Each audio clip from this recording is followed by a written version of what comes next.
I reckon the moment has come for me to put this tale to paper. The world's worn heavy on my shoulders, and my bones aren't getting any younger. What I have to recount is no fireside ghost story. No, it's a narrative that needs to be passed on, especially in light of the current state of our disquieting world.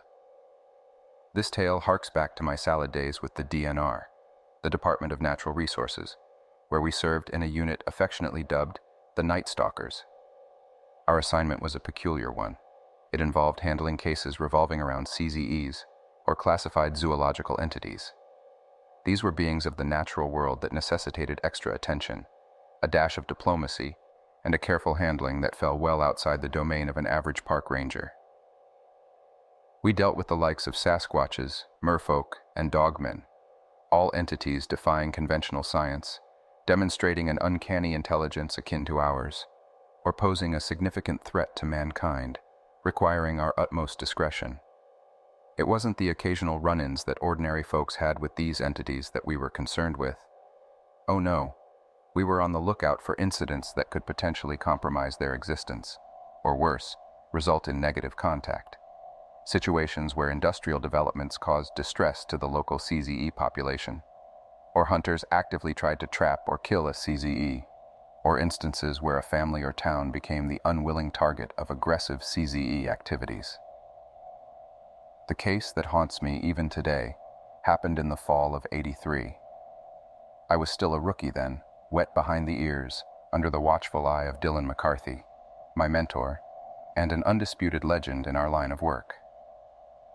We were summoned to an area fondly known as the Land Between the Lakes, on the cusp of Kentucky and Tennessee. This was a beloved spot for the outdoorsy kind. Hunting, hiking, camping, you name it. It was in the days preceding the onset of the summer rush that a family had nestled their RV in a campground tucked away in the northernmost part of the area, hoping for the quintessential summer vacation. But what they met instead was an unimaginable horror, ripped straight from the bowels of hell itself. The news reached us about 8 hours after a local stumbled upon the macabre tableau, a once happy family reduced to a bloody spectacle. The local constabulary and park rangers were already on the scene, their faces a ghostly pallor, contending with the gruesome aftermath of what appeared to be an assault either by a feral beast or a deranged killer. And so the case found its way to us. Upon our arrival, Dylan and I took the reins, assigning the locals with crowd control and patrolling duties, an attempt to shield them from the visceral trauma that such a scene was bound to inflict. The campsite resembled a butcher's yard, a harrowing testament to the savagery of the attack. The father's remains lay strewn outside the door of the camper, cleaved down the middle. His discarded shotgun bore the signs of a single, desperate discharge that had managed to do little more than kick up some dirt. Inside the camper, the brutalized remains of a boy barely into his double digits were scattered haphazardly across the main living area. Further back, in the confines of the bathroom, we found the mother. The door had been rent off its hinges, crumpled like a discarded soda can. Despite the futile struggle she'd put up, indicated by the defensive wounds on her body, she had met the same grisly end as the rest of her family. Upon closer inspection of the camper, Dylan noticed belongings indicative of a young girl's presence. A flicker of desperate hope sparked within us. We scoured the surrounding area, praying for a sign that she had managed to escape this nightmare. But what we found dashed that hope. Her mangled body was found impaled on a tree branch, a grotesque parody of a shrike's larder. Never before had I witnessed such a horrifying sight. Even Dylan, a seasoned veteran, looked ready to lose his bearings, his normally steady demeanor replaced by a gut-churning wrath. After a moment to collect ourselves, we began piecing together the horrific puzzle. All clues pointed towards a dogman, what we in the DNR refer to as a black dog case. The conclusion we arrived at was as chilling as it was straightforward. The father had likely been lured out by a noise or disturbance, dispatched quickly. The mother and children had sought refuge in the bathroom, barricading themselves in.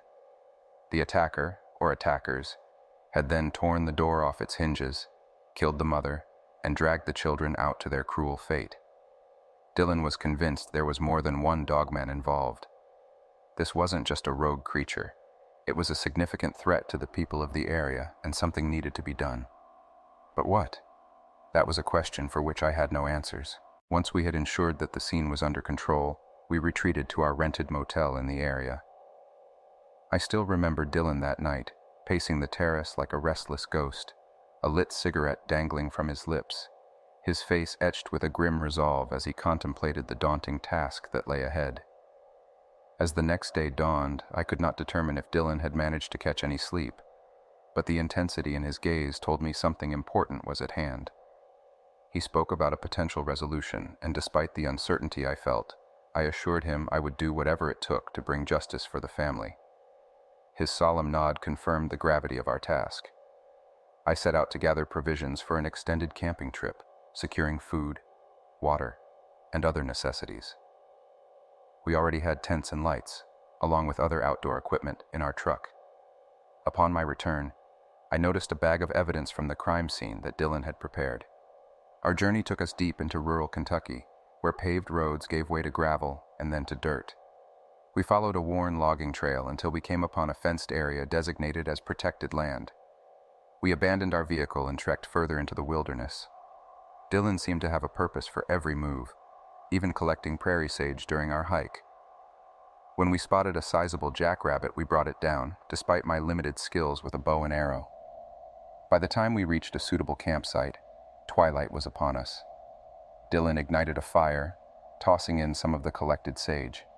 Its thick, acrid smoke filled our campsite, a smell that invoked memories of my grandmother who used to burn sage at her home.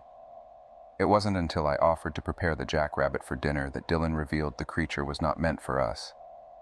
His enigmatic behavior left me puzzled, and I eventually prodded him for more information. As the evening hues slowly bled into night, Dylan shared the ancient wisdom passed down to him. He spoke about the entities responsible for the atrocity at the park, the same ones we had been tracking, and their shared history with humans. He believed these creatures were not mere animals, but evolutionary kin, following a path starkly different from ours. He spoke of their intelligence, adaptability, and their complex relationship with humans. It was a shared lineage of fear, survival, coexistence, and sometimes hostility. The gravity of his revelation took time to fully sink in. Were we really planning to make contact with these beings? A discussion with the creatures responsible for the horrendous scene back at the park? And if so, for what? Assistance? Dylan's explanation of the ritual was unsettling. The only way for us to approach these entities was to put ourselves entirely at their mercy, devoid of any tools, weapons, or even clothing. I recall feeling both dread and disbelief, looking at Dylan's terrified expression, a sight that haunts me till today. The burning sage, he said, served as an olfactory beacon, a signal to these beings that we sought contact. As the night grew darker, we waited for the moon to rise, illuminating our path for the impending task. I remember gazing at the moon from my tent, my stomach filled with nervous anticipation, when Dylan signaled that it was time. I exited the tent to find the fire extinguished, and Dylan stripped of all his clothes, fully prepared for what lay ahead. Stripped of my clothes, I felt a vulnerability like never before, standing naked within the darkness of the forest. I held the rabbit we had killed earlier, a futile attempt at shielding my exposed body. Before we embarked on our journey, Dylan scooped up a handful of ashes from the extinguished fire, blowing a puff over me and then covering himself. We walked on, the moon our sole guide in the silent wilderness. The usual cacophony of nature had faded to an eerie silence, amplifying our vulnerability. I was reminded of Dylan's guidance, to remain steady and calm, to focus only on the path, to ignore any distractions, and most crucially, not to make eye contact with any creature that might attempt to look at us. The only sounds to accompany us were the rustling of leaves and the crunch under our feet, until the distinct noise of a large creature echoed from our left. It seemed to be shadowing us, matching our pace. Shortly, a chilling, deep growl resonated from our right, inducing an instinctive fear within me. The researchers had spoken about infrasound, a low-frequency sound capable of inducing anxiety and dread. Perhaps their concern wasn't limited to tigers. Being in that forest, naked and vulnerable, with only darkness between us and the unseen predators, I was consumed by an indescribable terror. The entities flanking us moved alongside, with one charging towards us before coming to a sudden halt. My heart pounded in fear, yet I forced myself to continue walking, fixated only on the path ahead. Our journey concluded in a moonlit clearing, the grass and prairie sage glinting silver under the radiant moonlight. It felt as though we had stepped into a different realm, where night was as bright as day. The forest remained eerily silent until we spotted glimmering eyes among the foliage. A large figure crawled out, its black fur absorbing the moonlight, creating a silhouette with luminescent eyes. Two others followed suit, one silver in color with amber eyes, the other black and white with eyes resembling dying embers. I barely managed to maintain my composure as I felt the hot breath of another entity on my legs, its warning growl chilling my spine. Another entity circled Dylan. His calm demeanor seemed to offer a modicum of reassurance amidst the brewing storm of fear within me. I barely managed to avoid the challenging stare of the creature encircling me, its sudden lunge evoking a guttural terror as its teeth snapped shut dangerously close to my body. The largest of the dogmen, their fur glinting ominously in the moonlight, slowly rose onto two legs, its body making an unsettling cracking sound. The others followed suit, their towering presence dominating the clearing and casting a daunting shadow under the moon. Dylan signaled me to offer the rabbit. Paralyzed by fear, it took a menacing growl from behind me to snap me out of the stupor. I took a step forward, preparing to present our offering to these intimidating beings. The sensation of their gaze bore into me like searing irons suspended just shy of my skin, itching to breach the distance. I placed the rabbit at the feet of the largest one, entering its shadow that seemed to be an extension of its menacing presence. A snort from above was followed by a shuffling in my hair, and a nose appeared within my sight, quickly followed by a muzzle and the glowing eyes. In that instant, I felt an indescribable part of me being seized, an involuntary surrender that left a void in my essence. With great difficulty, I averted my gaze and retreated to Dylan's side. The alpha examined the rabbit before signaling one of its cohorts, who picked it up effortlessly. The rabbit, which I had considered large, seemed no more than a kitten in its grasp before it disappeared into the woods. Dylan then proceeded to take out a bag he had carried, revealing its gruesome contents on the ground. A piece of bloodied cloth, a wedding band stained with blood, a child's shoe, and a lock of golden hair. He proceeded to add more to the pile: a clump of fur, saliva samples from the victims, and a small vial of urine-soaked dirt from the incident site. The alpha studied each item, a deep growl escaping its throat as it encountered the hair. Having finished, it stood to its full height, before disappearing into the darkness, its departure as swift and shadowy as a cloud obscuring the moon. The others followed suit, their warning growls echoing behind them. Left in the wake of their departure, Dylan and I stood in stunned silence until the forest noises resumed, alleviating the oppressive tension.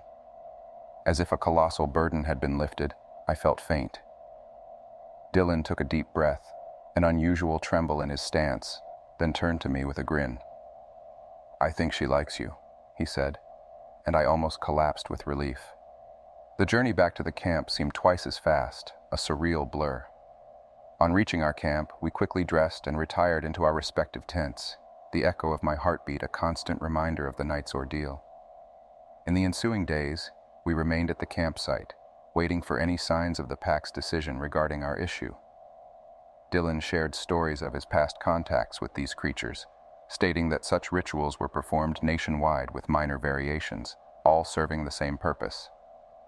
On the third night, distant howling echoed, a symphony of varying pitches, reminiscent of a coyote pack's harmonious call.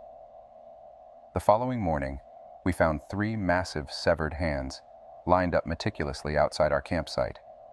Dylan's satisfied smile was mirrored by my disbelief. "Looks like they took care of it," he announced, examining the remains.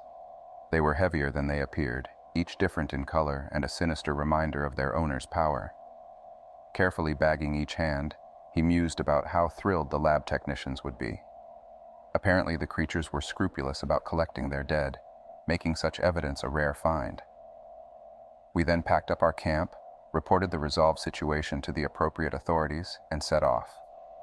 Upon our return, I was met with a newfound celebrity status within the DNR. While the experience was unforgettable, I resolved only to undertake it again under dire circumstances. Recent reports suggest increasing aggressiveness and activity among these creatures, making our peaceful coexistence precarious. I dread what the future may hold, as the prospect of peaceful interaction seems to be rapidly dwindling.